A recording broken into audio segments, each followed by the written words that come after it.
Hello, my name is Sarah, and I'm 58 years old. I want to share a story about my daughter-in-law, who really dislikes me. Many might think I've been mean to her, but that's not true. You need to hear my whole story to understand why she feels this way. I have one son who just turned 36 last month. He is the light of my life and has always been a good son. His father died when he was very young. I remember being at home with 3-year-old Harry when the police came to my door. They told me that my husband had been in an accident and didn't survive. I was devastated. As a stay-at-home mom, I had no income and almost no money. We were young and didn't have life insurance. My husband had a good job and wanted to take care of me, so we decided I would stay home with Harry. No one prepared me for what happened. I was a mess and I had to take care of my little boy. The little money I had went to medical bills. I had to beg my husband's family for money for his funeral. My own family had disowned me when I married, so I couldn't ask them for help. His extended family gave me some money for the funeral but nothing more. They said we weren't their problem, even though Harry was their blood. Even though I was heartbroken, I didn't have time to grieve. I had to earn money to feed my child and keep a roof over our heads. We moved into a small apartment. My neighbors Kimmy and her husband Jack helped me move and even babysat Harry while I worked 2 minimum wage jobs to get by. I will always be grateful for their help. Things got better when I found a new job with good paid medical insurance. I could afford therapy for myself and Harry without working extra jobs. I moved Harry to a better school and didn't need to rely on Cammy for babysitting anymore. I always tried to repay them for their kindness. When I got a better job, I offered to pay Cammy, but she always said, "Sarah, you're like a sister to us. We can't accept your money. Harry is almost like our nephew. You guys are family." I insisted, "You did so much for me. Please let me repay you. I feel terrible for taking advantage of you." She would reply, "Relax, Sarah. You're not taking advantage of us. We're happy to help. You are family." I finally said, "At least let me look after your dogs when you're away. Once your daughter is born, I'll be your primary babysitter. Please give me this chance to pay you back." After their daughter Shiloh was born, I was happy to babysit her whenever they needed me. Sheila and Harry grew up together and became best friends. As they got older, it was clear they had feelings for each other. By the time they graduated from college, they were in a solid relationship. I stayed friends with Cammy and Jack, but there was a problem. Shilah didn't like me at all. I don't know why, but she was often mean to me. Shilah complained about my house rules, saying I was too controlling with Harry. I just had basic rules like not wasting food and cleaning up after yourself. She also didn't like how much I donated to women's shelters. Sheila thought I should spend that money on fancy gifts for Harry instead. She believed people should live luxuriously and looked down on those who didn't. Shilah once said, "You can barely feed yourself and Harry. Why do you bother donating money? You could have bought Harry a new phone. Even my gadgets are better than his. It's a shame he has to settle for cheap things." I replied, "Harry already has a good phone. I donate because I know how hard it can be for women in crisis. It's just a small amount, but it makes a big difference to the shelter. They need it more than we do." I did spend money on Harry when I could, but sometimes he had to make sacrifices. He never complained because he understood not everyone has it easy. I taught him to appreciate what we have. Kimmy and Jack tried to change Shilah's behavior, but it didn't work. She kept criticizing my parenting and financial situation whenever she visited. It hurt, but I didn't want to cause trouble between her and Harry. Shilah would say mean things when Harry wasn't around. Harry proposed to Shilah right after college. He had a good job, so money wasn't an issue for him. I was happy for him but unsure if Shilah was the right one. She said yes, and they started planning the wedding. Sheila kept shaming me for not contributing money. I had a decent job, but my savings weren't enough for a big wedding. Kimmy and Jack were helping pay for the wedding, and Shayla kept comparing us. She said, "Wouldn't it be nice if both our parents contributed?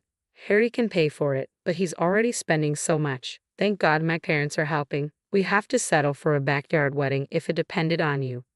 I replied, "I'm sorry, Shilah. I tried to save up, but I can't afford it. Maybe we can negotiate for a smaller cake." She snapped back, "Let it be Ava. I don't want my wedding to be a joke. My friends already say Harry is unlucky to have a poor mother like you. Save that money for retirement. Harry has a new family now." I suggested a smaller cake won't be a big problem. Many people do it to save money. I know Harry can pay for a big cake, but it would save money if I covered a smaller one. Shilah retorted, "My friends and I have class, Ava. I can't have a cheap wedding. Harry promised me the wedding of my dreams. I'm not changing it because you can't pay. At least Harry knows how to keep his standards high. No matter what I suggested, Shyla was unimpressed. She expected me to pay for a third of her luxury wedding. I didn't think spending so much on a wedding was wise, given my financial troubles. To help, I sold my old engagement ring and gave the money to Harry. Harry, this is your wedding gift. I want you to use it as a down payment for the house you're looking at. I know it's not much, but it's all I can give. Mom, you don't have to. I feel guilty about accepting it. Please, Harry, I want you to have this. Nothing would make me happier than knowing you used this money for your dream house. Harry accepted the gift and bought the house. Shyla, who was jobless, decided to be a stay-at-home wife since Harry made enough money for both of them. It was her dream come true. However, Harry kept the house in his name, and Shyla didn't know I contributed to the down payment. She often boasted to her friends about how wonderful Harry was, but her happiness didn't last long. I had a bad accident on my way home from work and needed a long recovery. Harry covered my extra hospital bills and insisted I leave my job. I didn't want to depend on him, but I had no choice. Harry then asked me to move into his home so he could take better care of me. Harry, I don't want to be a burden. You have enough on your mind with the wedding. Shyla might have a hard time adjusting to me being there. I don't want to intrude. Mom, the house is big enough for all of us. I'm sure Shyla will understand. Kami and Jack also stay with us from time to time. You are no different. You've sacrificed so much for me. Now, it's my turn to look after you.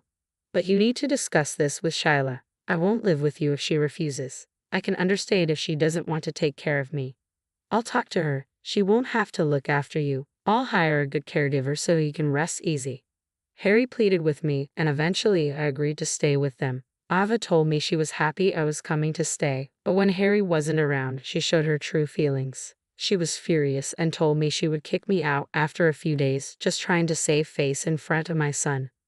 One evening, while Harry was working late, Shyla invited her friends over for a party. They were loud, and I could hear them from my bedroom.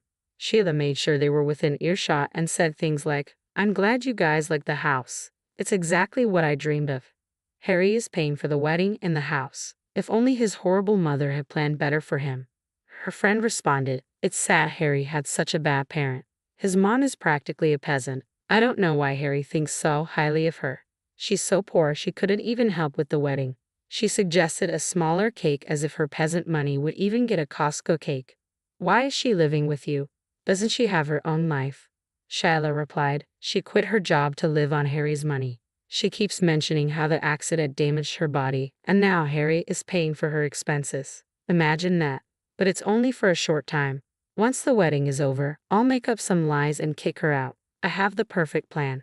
Hearing this was like a stab in the chest. Sheila had not only destroyed my dignity but also made me the butt of her jokes. I was silently sobbing in my room when I decided my son needed to know the truth. I recorded their conversation since they were so loud. When Harry got home from work, Shyla was back to her sweet self, trying to impress him. After dinner, I called Harry to my room and showed him the recording. He was furious. He immediately called Shyla over and played the recording. "Shyla, what the hell is this? You need to apologize to my mother. I can't believe your audacity. How can you be such a vile person? Ava, listen to me, please. I didn't mean it." "Don't worry, Shyla. You don't have to apologize." "Harry, I just showed you the recording so she can't say I'm lying about her behavior. I will be moving out next month for my peace of mind. I just want to be alone for some time," I told Harry. He was furious but told me to take the time I needed. Later that night, Harry called over Cammy and Jack. He showed them the recording in front of Shyla, me, and them. He made Shyla confess to everything. Cammy and Jack were appalled and embarrassed. The conversation went like this. "Shyla, what is this I'm hearing? Is this how we raised you? You know how much Ava struggled to raise Harry. She even took care of you and considered you her daughter. Is this what you think of her? I'm ashamed to ever think you are my daughter." "Please don't say that, Cammy. It's not your fault. She is a grown woman and can form her own ideas. You better apologize to Ava for what you said, Shyla. She may not forgive you, but it's the least you can do." "Ava, I'd also apologize on her behalf. I don't know where we went wrong with her." "No, Jack, you don't need to apologize. You both have done nothing wrong. I know I have become a burden to Harry." "Mom, Don't say that. It was my decision to take care of you. Shyla, you should be ashamed of yourself. I can't even look at you right now. You're jobless, yet you speak this way about my mom? I'm so sorry, Harry. I was being stupid. I didn't mean those things. Ava, please forgive me. This will never happen again. No, an apology is not enough. I'm canceling the wedding for good. You need to move out and get a job. Do you really think I can marry you after this? No, no, no, Harry, please don't do this. I beg you. Shyla, I think this is best for you. You need to get a job and learn what it's like to support yourself. We've coddled you for too long. It's time you learned how hard it is to be financially independent. Harry, you know I've never worked before. How will I find a good job? I might have to work at Walmart or restaurants. No one else will hire me. Good, that's how you learn the importance of money. My mother worked those jobs to support me. If she can do it, so can you. Perhaps this will teach you to be empathetic towards others. This is the only way for you, Shyla. Your father and I won't be supporting you anymore. We're canceling all your memberships as well. And don't think you can stay in this house. My mother sold her engagement ring to give me the down payment money. If anyone has the right to live here, it's her. I won't make her feel unwelcome. You'll be moving out immediately. Shyla kept sobbing and begging everyone to listen to her. She apologized to me over and over again, but the damage was done. Harry was adamant about canceling the wedding and ending the relationship. Sheila moved out the next day into her parents' house. However, Shyla harassed Harry every day with constant phone calls. It got so bad that he had to block her. Even then, she started calling him from her friends' numbers. One day, Shyla came over to the house and cried, saying, Harry, I really need you right now. My parents are threatening to throw me out if I don't get a job. They refuse to pay for my phone bill. Please take me back, Harry. You deserve every bit of this treatment. All these years, I thought you were a nice person, but you were cruel. Don't say that, Harry. I love you so much. Do you know what I'm going through? My friends don't want to hang out with me because I have no money. I can't get a good job because I have no experience. My poor mother managed just fine. She fed 2 people on minimum wage jobs. You only have yourself to take care of. You are not special. That woman is the reason I'm in this situation. Ava, why are you such a leech? I should have kicked you out when I had the chance. Wow. You just don't learn, do you? Thank God I told my son the truth. Otherwise, he would be stuck with someone like you. I've had enough of you, Shyla. You need to leave immediately. Don't even think about stepping foot in this house again. I will call the police next time you show up. Sheila was slowly becoming hysterical before my son threatened to call the police again. She left looking defeated but not before throwing me some disgusting looks. I decided to call Cammy and Jack to tell them about what happened, warning them that we might have to call the police on their daughter. When Cammy heard what happened, she thanked me for telling them. She cut the call, and I didn't hear from her for a month.